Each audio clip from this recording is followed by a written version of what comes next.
मस्त असा हेल्दी आणि टेस्टी थंडगार असा चिकू शेक प्यायला कुणाला नाही आवडणार. चिकू कापून घेऊन त्यामधला गर काढून घ्यायचा.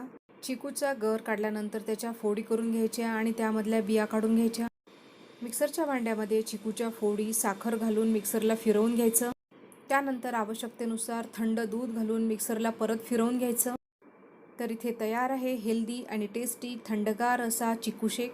अशाच नवीन नवीन रेसिपी बघण्यासाठी तुम्ही सुनाज फूड कॉर्नरला नक्की भेट द्या.